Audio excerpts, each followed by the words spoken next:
Informasi mancanegara, Saudara, Korps Garda Revolusi merilis rekaman menunjukkan serangan gelombang ke-22. Serangan ini menargetkan sejumlah pangkalan militer Amerika Serikat dan juga Israel di Timur Tengah.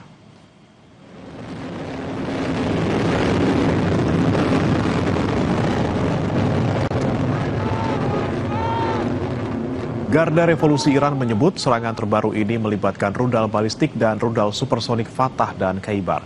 Ketegangan meningkat di Timur Tengah setelah Amerika Serikat dan Israel melancarkan operasi militer gabungan terhadap Iran pada Sabtu pekan lalu. Teheran merespons dengan menyerang aset Israel dan Amerika Serikat di sejumlah negara di wilayah Teluk Arab.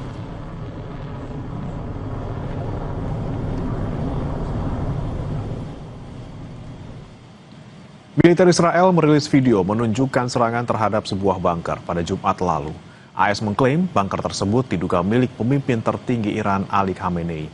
Militer Israel menyatakan bunker itu terletak di bawah kompleks kepemimpinan rezim di pusat Teheran dan membentang di beberapa jalan area pusat kota.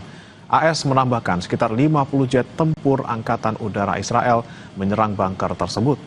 Sebelumnya, pemerintah Iran mengkonfirmasi Ali Khamenei tewas pada usia 86 tahun pada pekan lalu. AS mengklaim Khamenei tewas sebelum dapat menggunakan bunker tersebut.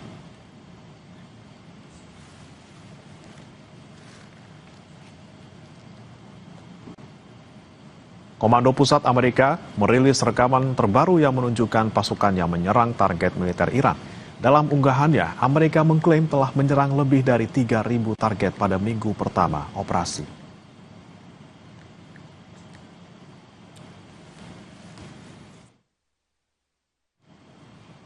Wakil Presiden ke-10 dan 12 RI, Yusuf Kala, mendesak Indonesia menagih perdamaian konflik Iran dengan Israel dan AS kepada Board of Peace, jika juga meminta Indonesia tegas berpihak kepada Iran sebagai negara korban serangan.